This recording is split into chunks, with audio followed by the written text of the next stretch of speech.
to Overthrow Capitalism. You know, we've reached a certain point in our struggle. If we're calling this Overthrow Capitalism, in subsequent years we absolutely cannot have an event talking about the reform of capitalism. Right. No going back. Excuse me. Thanks. No one ever said that this would be easy. And no one ever said we'd all see it through. But somehow I never thought that we'd be standing, going out on without you, standing here without you.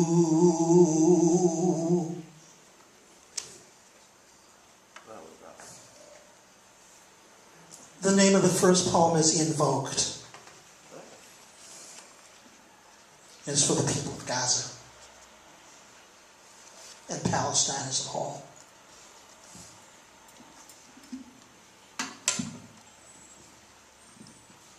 The boys, 4 of them, playing on the beach, offshore a naval warship, where from the bridge it is clear, telescopically clear, that there's nothing in the vicinity of the young free athletes.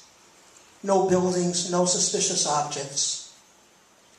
This scene has taken place in one form or another since the Phoenicians fortified the beach at Gaza, at Accra, at all kinds of points up to Tyre in those times, Phoenicia, Greece, Rome.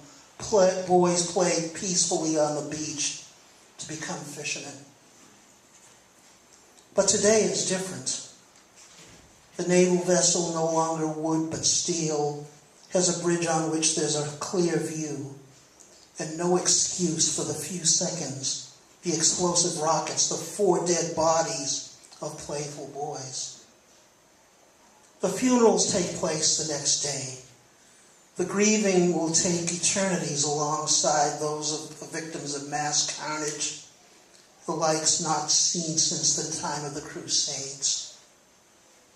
Israel, you blame Hamas? Extremists? Terrorists? These are not needed by illiterate people who can read verses 75 and 76 of Surah 4. The authorization is clear. The call to fight unambiguous. Herod Netanyahu will find out, like his ancestors, that what goes around will ultimately hit from behind. And on that day, those final hours of reckoning, there will be no hiding place between the river and the sea.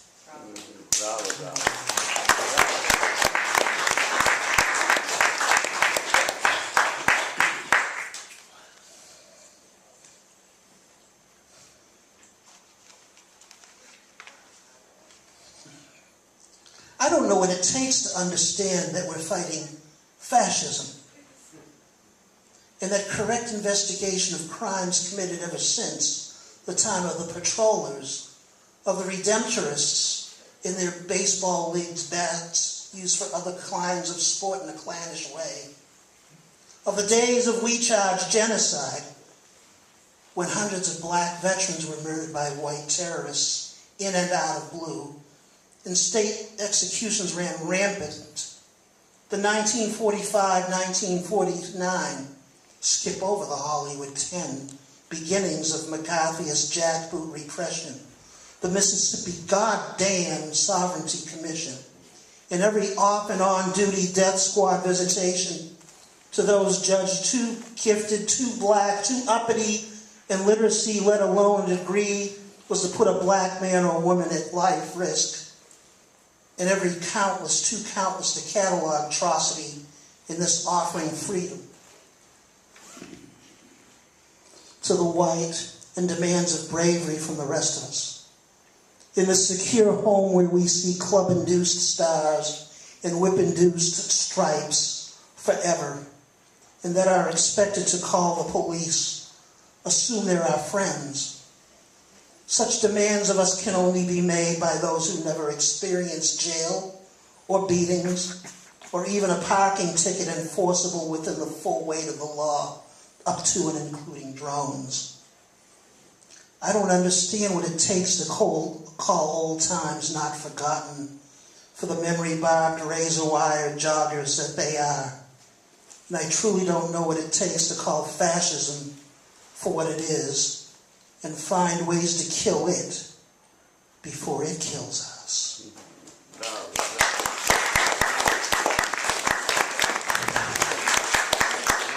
And this one goes out to Lincoln Bergman, who is, always nudging me to do songs. 68 was a very exciting, tragic, surprising year.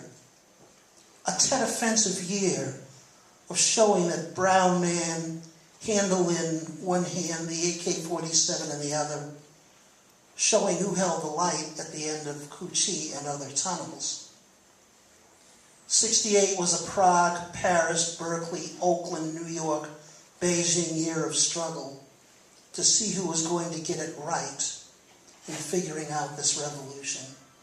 Then in flow, now in ebb, awaiting the next flow, promising to be a tsunami of the 99%, a recital of the 99 names of God. 68 was a time of loss. Martin and Bobby, one who now has holidays and schools and boulevards named after him, the other still living spiritually now off the coattails of his brothers at Arlington. And another Bobby, the one named Hutton, Lil Bobby of Oakland, still owed a park naming, and the Vietnamese in their hundreds of thousands, the Jacques Mi in their tens of thousands. 68, I observed from behind bars. That time. Yesterday I had my own 68. A day, not a year, but so many years summing up yesterday.